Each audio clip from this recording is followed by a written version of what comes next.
नमस्कार, मेरा नाम कमर आगा है।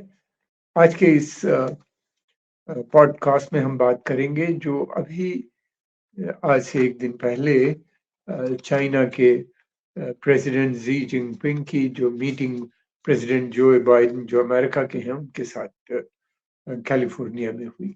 ये एक बहुत महत्वपूर्ण मीटिंग मानी जाती है क्योंकि ये दोनों कंट्री दुनिया की सबसे बड़ी इकोनॉमी है इनका और इनके पास टेक्नोलॉजी का भी बहुत बड़ा सोर्स है दोनों के पास और दोनों का इन्फ्लुएंस अमेरिका का तो पहले से बहुत इन्फ्लुएंस है ग्लोबल। अमेरिका सुपर पावर है और चाइना की कोशिश इस बात की है कि वो भी जल्दी ही एक सुपर पावर बन जाए।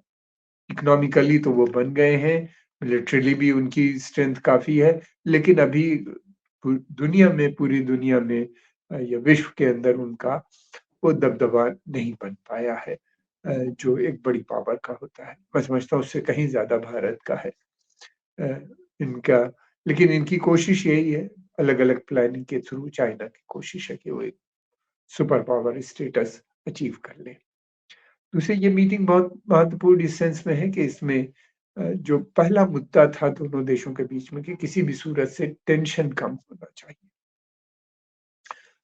ताइवान को लेके काफ़ी बड़ा टेंशन हो गया था, जहाँ पे चाइना ने बड़ा अपने मिलिट्री डिप्लॉयमेंट कर दिए थे, फिर साथ में अमेरिकन्स ने भी कर दिए थे। डर इस बात का था कि इतना ज़्यादा डिप्लॉयमेंट हो गया था कि उसमें छोटी-सी बात से भी एक बड़ा जंग ट्रिगर हो सकती थी।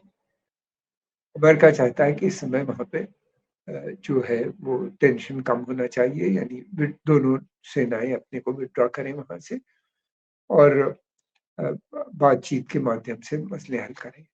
जो मेजर अचीवमेंट है इस पूरी समिट का कि ये दोनों सेनाओं के बीच में एक बातचीत का सिलसिला शुरू हो गया है और ये है कि एक टेलीफ़ोनिक कम्युनिकेशन भी एस्टैब्लिश हो गया है, जिसको यहाँ पे हॉटलाइन भी कहा जा सकता है कि अगर कोई आपत्ति है किसी भी देश को एक दूसरे की सेना से, तो वो तुरंत बातचीत करके वहीं पे मसलों को डिफ्यूज़ कर दें, सॉल्व कर दें।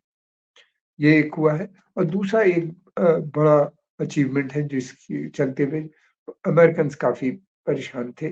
चाइना उनको लगातार एक ड्रग सप्लाई करता है जिसके अंदर ओपियम है, ओपियाइड है, ड्रग है। उसको खाने से नशा आता है और अमेरिका के बहुत बड़ी संख्या में यूथ उसका एडिक्ट हो चुका है और उसके चलते हुए बहुत सी जानें भी जा रही हैं, मर भी रहे हैं लोग उसके चलते। प्रेज़िडेंट बाइडेन ने एम्फेसिस किया है कि इस ड्रग के ऊपर एक्सपोर्ट पे चाइना कंट्रोल करे। दूसरी बात ये है कि इन दोनों देशों के बीच में बहुत बड़ा ट्रेड है। 758.4 बिलियन डॉलर का दोनों का आपस में ट्रेड है, जिसमें अमेरिका जो है इनको 195 बिलियन डॉलर का सामान एक्सपोर्ट करती है और चाइना जो है लगभग 562.9 बिलियन डॉलर का ट्रेड उनको देता है। ये बहुत बड़ा ट्रेड इम्बैलेंस भी है दोनों के बीच में। चाइना जो है वो ज़्यादा वहाँ पे एक्सपोर्ट कर रहा है। तो ये अलग इससे पहले जो वहाँ की उनकी जो फाइनेंस मिनिस्टर जिसे कहते हैं secretary of finance a, Yellen ने उन चाइनीज़ फंड सेक्रेटरी चाइना के जो अ, मंत्री थे, उनसे इस मसलों पे सब विस्तारपूर्वक बातचीत की। अब ये देखना है कि अमेरिका क्या चाहता है और चाइना की क्या नीयत है। अमेरिका इस समय चाहता है कि टेंशन कम हो, उसकी सबसे टॉप प्रायोरिटी यही है, ताकि वो अपने को पूरी तरीके से रशिया और की जो जंग चल रही है यूक्रेन में और पश्चिमी एशिया में, यानी गाज़ा की जो जंग है और दूसरे जो ए ए एरिया में अपना वर्चस्व दोबारा से बनाना चाहता है, वहाँ के ऊपर कंसंट्रेशन चाहता है। इसलिए चाहता है कि इस ताइवान के मसले पर अमन-शांति बनी रहे। चाइना ने कहा है कि ताइवान की में आप जो अ, वेपन सप्लाई जो कर रहे हैं, सोफिस्टिकेटेड वेपन्स जो बड़े अच्छे वेपन, हाई क्वालिटी और अ, मॉडर्न वेपन सिस्टम्स जो आपने सप्लाई की, उसमें रोक लगनी चाहिए। अमेरिका ने कहा है कि चाइना जो है कोई ऐसी हरकत फ़ोर्स के माध्यम से ताइवान के ऊपर कब्ज़ा बनाने की नीयत छोड़ दे। ये चाइना का कहना ये है कि ये ताइवान जो है ये उसका ब्रेक अवे प्रोविंस है, यानी उसका एक अंग है जो कि अलग हो गया है टेम्परेरी, और ये है कि सेल्फ गवर्न वहाँ पे है उनकी जो अपना गवर्नेंस है, और उनका मानना ये है कि एक दिन इन दोनों को मिलना पड़ेगा। चाइना साथ में ये भी कहता है कि वो फ़ोर्स के ज़रिए नहीं चाहता, वो बातचीत के माध्यम से किसी समय में मिलवाना चाहता है।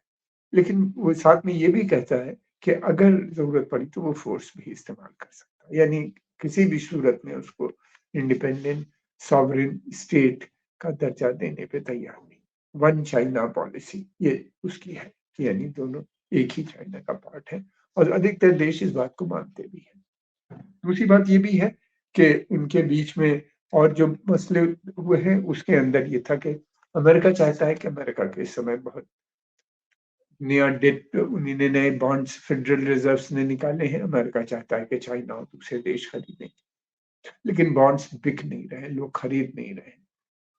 चाइना अ, भी हम देख रहे हैं पिछले काफ़ी समय से जो उसने डेट खरीदा था, जो वहाँ से बॉन्ड्स खरीदे थे, उनको लगातार बेच रहा है, बजाय खरीदने के। अमेरिका हर साल लगभग $2 ट्रिलियन के बॉन्ड्स बेचता है। ये बॉन्ड जब मैच्योर होते हैं तो कम इंटरेस्ट पे उनको पैसा मिलता है, और दूसरे इस समय अमेरिका लगभग $33 ट्रिलियन के उधार में है, जो कि वहाँ के लोगों ने और दूसरे देशों ने वहाँ पे इन बॉन्ड्स के माध्यम से इन्वेस्ट किया है। ये एक बहुत बड़ा वो है, और हर साल $2 ट्रिलियन का वो डेट बेच रहा है। ये इसको कहा जाता है कि अनसस्टेनेबल डेट होता चला जा रहा है अमेरिका का।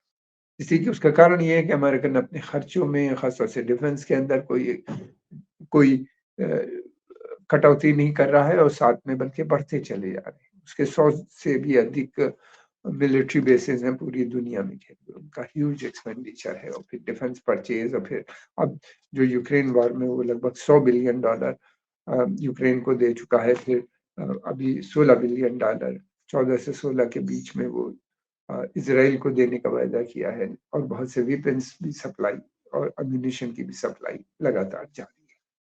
तो इस तरह से उसके ऊपर लगातार खर्चा है, वो नहीं चाहता कि ताइवान का मसला है।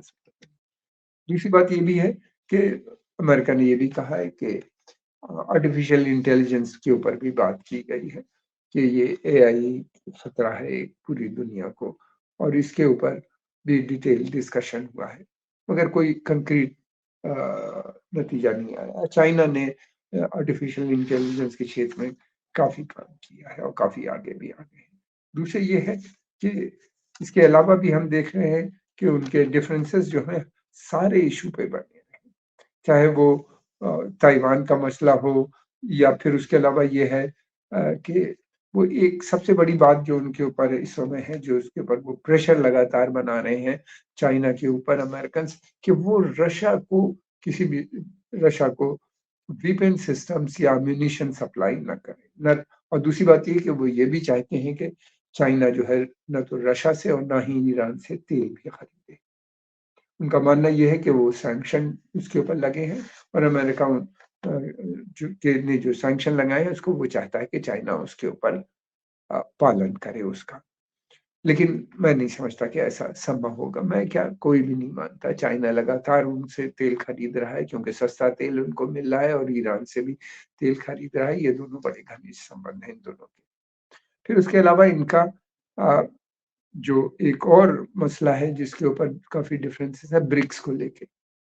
ब्रिक्स के से काफ़ी चिंतित नज़र आते हैं चाइनीज़, इसलिए कि ये ब्रिक्स जो है ये मल्टीपोलर वर्ल्ड की बात करता है। ये फिर उसके बाद डी-डॉलराइज़ेशन, यानी आपस में ये कंट्रीज़ जितने भी हैं वो लोकल करेंसीज़ में ट्रेड करेंगे, और फिर ये भी है कि ये लोग जो है ट्रेड और इसके संबंध में एक बड़ा ब्लॉक की शक्ल में इमर्ज हो रहा है, जिसमें बहुत शक्तिशाली देश जो है तीसरी दुनिया के या डेवलपिंग नेशन इसके मेंबर बन गए हैं, और चिंता की बात ये है कि सऊदी अरेबिया भी इसका मेंबर बन गया, और सऊदी अरेबिया अब युआन और रियाल, यानी अपनी लोकल जो दोनों कंट्रीज़ की जो करेंसीज़ हैं उसमें चाइना के साथ तेल का कारोबार कर रहा है, और आने वाले समय में इंडिया और दूसरे मुल्कों से भी वो उसकी नीयत है करने की। यूएई ने ऑलरेडी एक एग्रीमेंट भारत से कर लिया है कि वो लोकल करेंसीज़ में ट्रेड करना। ये एक अगर ऐसा होता है तो डॉलर की जो अंतर्राष्ट्रीय एक हैसियत है, उसमें बहुत कमी आ जाएगी। इंटरनेशनल करेंसी जो है, वो इसमें प्रॉब्लम आ जाएगी, बहुत सीरियस प्रॉब्लम आ जाएगी, क्योंकि पेट्रो डॉलर से उसको डॉलर को बहुत स्ट्रेंथ मिलती है, क्योंकि सारा तेल का जितना भी कारोबार होता है मिडल ईस्ट का या दूसरी देशों का भी, वो डॉलर में ही होता है। यानी जो आदमी खरीदता है वो पैसा सीधा अमेरिका जाता है, फिर वहाँ रहता है, फिर वहाँ से अलग-अलग कंट्रीज़ में आता है, और ये इतना ज़्यादा होता है कि इमीडिएट आता नहीं, कुछ दिन भी अगर रह जाता है, तो उसका बहुत फ़ायदा। फिर दूसरी ये है कि ये भी है, एक और इश्यू है जिसके ऊपर काफ़ी चिंता है अमेरिका को, वो है साउथ चाइना सी का और पैसिफिक क्षेत्र में इन जनरल चाइना का बढ़ता हुआ जो वहाँ पे इन्फ्लुएंस है, उससे वो काफ़ी चिंतित है, और साउथ चाइना सी में जिस तरीके से चाइना की विस्तारवादी नीति है जिसको लेके वियतनाम और उसके अलावा बहुत से देश वहाँ पे काफ़ी चिंतित नज़र आते हैं। लगभग 6-7 देश हैं जो करते हैं, और ये क्षेत्र जो है इसमें समुद्र के नीचे चाइना जो सी है उसके अंदर साउथ चाइना सी के नीचे तेल और गैस के बड़े भंडार भी पाए जाते हैं। ये भी एक बड़ा मसला दोनों के बीच में बना हुआ है, और ये जो है इसके ऊपर बहुत से देशों का संबंध है। इंडो पैसिफिक जो क्वाड एग्रीमेंट बना है वो इसी को कंटेन करने के लिए इस क्षेत्र में पूरे एशिया पैसिफिक क्षेत्र में, यानी जिसको इंडो पैसिफिक कहा जाता है, उसमें चाइना का बढ़ता हुआ जो इन्फ्लुएंस है उसको रोकने की कोशिश की जा रही है। लेकिन मैं नहीं समझता कि इसमें भी उनको बहुत ज़्यादा सफलता मिलेगी, इसलिए कि चाइना ने अपने काफ़ी संबंध इन छोटे-छोटे जो देश हैं उनमें बना रखे थे। साउथ ईस्ट एशिया हो या ईस्ट एशिया हो, इन सब जगहों पे बेल्ट एंड रोड के इनिशिएटिव के माध्यम से उसने काफ़ी अपना अ संबंध बना लिए हैं काफ़ी डीप। दूसरी बात ये भी है कि ये भी है कि अ, ये इस तरह की जो बातें हो रही हैं, उसका रीज़न क्या है? अमेरिकन पॉलिसी अमेरिकन क्या चाहते हैं? अमेरिका को इस समय जो सबसे बड़ा अ, समस्या अमेरिका के सामने आ रही है, वो अ, डेवलपिंग नेशन जिस तरीके से एक शक्तिशाली इकोनॉमी के रूप में बदल रहे हैं। भारत एक 3 ट्रिलियन से ज़्यादा की इकोनॉमी हो जाएगी और फिर 6 ट्रिलियन और 12 ट्रिलियन अगले 5 से 10 साल के अंदर नज़र आती है। एक बड़ा शक्तिशाली मुल्क है और जो कि इंडिपेंडेंट फॉरेन पॉलिसी बनाता है, लगता है कि चाइना का बहुत ज़्यादा इन्फ्लुएंस इकोनॉमिक पावर बहुत बड़ी हो गई और मिलिट्री पावर भी हो गई। ब्रिक्स में रशिया भी एक बड़ी पावर है जिसके पास बहुत सोर्स है टेक्नोलॉजीज़ का। और फिर ये भी है कि ब्राज़ील और अ, अर्जेंटीना हो या सऊदी अरेबिया हो, इन सब देशों ये बड़े संपन्न देश माने जाते हैं जो कि ब्रिक्स के मेंबर होंगे, और उसके अलावा ये है कि लगभग 10 15-16 कंट्रीज़ और चाहती हैं ब्रिक्स को जॉइन करना। साउथ अफ्रीका तो पहले से मेंबर है। तो इस तरीके से ये एक बहुत शक्तिशाली ग्रुप इमर्ज हो रहा है, और ये लोग सभी लोग मल्टीपोलर वर्ल्ड की बात करते हैं। हालाँकि चाइना चाहता है कि बाइपोलर वर्ल्ड बन जाए, यानी एक शक्ति वो हो, दूसरी अ, अमेरिका हो, और उसने कहा भी प्रेज़िडेंट ज़ी ने अमेरिकन प्रेज़िडेंट से ये बात की कि दुनिया बहुत बड़ी है, दोनों मिलके यहाँ पे अपना कारोबार चला सकते हैं। मतलब ये है कि 2 सुपर पावर बन के रह सकते हैं हम लोग। इसके मतलब ये है कि वो आने वाले समय में ब्रिक्स में वो एक डोमिनेंट रोल प्ले करेंगे, और जो मुझे नहीं लगता कि बहुत से देशों को, इंडिया समेत बहुत से देशों को वो एक्सेप्टेबल होगा। और इसके मतलब ये भी है कि वो मल्टीपोलर वर्ल्ड, यानी जो यूनाइटेड नेशन सिक्योरिटी काउंसिल या यूनाइटेड नेशन से जुड़े हुए जो अ, उसके विस्तार की जो बात की जा रही है सिक्योरिटी काउंसिल के, या उसमें जो रिफॉर्म्स की बात की जा रही है, उसको भी वो मुझे नहीं लगता कि सपोर्ट करेंगे। इस स्टेटमेंट से बिल्कुल साफ ज़ाहिर हो जाता है। वैसे भी वो बिला वजह के अड़ंगे लगाते रहते हैं भारत के नाम पे और दूसरी चीज़ों को लेके, दूसरे देशों को। ये एक दूसरी चीज़ ये भी है कि चाइना का रशिया अमेरिका का इस समय पूरा कंसंट्रेशन रशिया के ऊपर है और ईरान के ऊपर है। वो चाहता है कि रशिया ईरान का कंटेनमेंट, और उससे उसको एक खतरा लगता है, तो वो करना चाहता है। इसको चलते हुए वो चाहते हैं कि अ, उनके संबंध चीन से बने रहें इस पीरियड में, कोई ज़्यादा टेंशन ना हो। ये पूरा मेन जो अ, इस अ, इस दौरे का जो अ, मेन सब्सटेंस था वो यही था और इस पे बात हुई। हालाँकि उन्हीं ने चलते वक़्त एक प्रेस कॉन्फ्रेंस से बात करते में ये दोबारा से दोहरा दिया कि प्रेज़िडेंट शी जिनपिंग जो है वो एक डिक्टेटर है। ये उनकी मन की बात थी इसलिए कि इसको लेके इस तरह के बहुत से स्टेटमेंट वो पहले भी दे चुके हैं, फिर उसके बाद जो होता है वहाँ का स्टेट डिपार्टमेंट यानी फॉरेन मिनिस्ट्री उसके क्लेरिफिकेशन भी इश्यू करता है कि ऐसा नहीं है, पॉलिसी में कोई बदलाव नहीं है। ताइवान को लेके भी उन्हीं ने कह दिया था कि अमेरिकन फोर्सेस चली जाएँगी अगर अमेरिका ने चाइना ने उस पे अटैक किया तो उसको डिफेंड करेंगे। और आज़ादी के बाद भी को भी उन्हीं ने कहा था कि ऐसी संकेत दिए थे कि अगर ताइवान इंडिपेंडेंट होता है तो वो उसकी आज़ादी को भी एक्सेप्ट कर सकते हैं। इस तरह के संकेत दिए थे, डायरेक्ट तो नहीं कहा था। फिर उसके बाद स्टेट डिपार्टमेंट को ये बोलना पड़ा था कि वन चाइना पॉलिसी है अभी भी अमेरिका की बनी हुई है।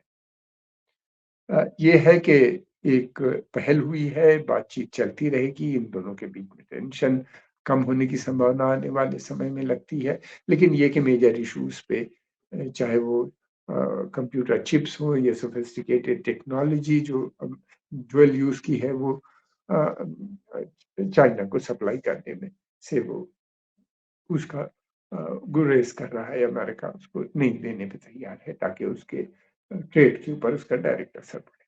अगर ऐसा करेगा तो मुझे लगता है कि चाइना 2 साल के अंदर स्वयं ये जो कंप्यूटर चिप्स हैं या और जो इस तरह के बहुत इम्पोर्टेंट कंपोनेंट्स हैं, उसको बनाने में सफल हो जाएगा। अमेरिका बहुत बड़े इसके वो होते हैं प्रोग्राम्स और बड़े पॉलिसी प्लानिंग के साथ वो आता है मगर अभी तक अचीव नहीं कर पाया, चाहे वो इराक हो या अफ़गानिस्तान हो या यूक्रेन में भी नहीं लगता कि उसकी रशिया को कोई बड़ी तोड़ने में या उसको कंटेन करने में सफल हो जाएगा। ईरान भी एक बड़ी शक्ति के रूप में उभर सकता है। आज के इस एपिसोड में हम इतनी बात करेंगे, आने वाले उसमें हम एक नए टॉपिक के साथ आपके साथ आगे आपने आपका बहुत-बहुत धन्यवाद इस वीडियो को देखने के लिए। अगर आपको अच्छा लगा तो इसको आगे और के पास भी बढ़ाइए, इसको प्रमोट कीजिए। धन्यवाद।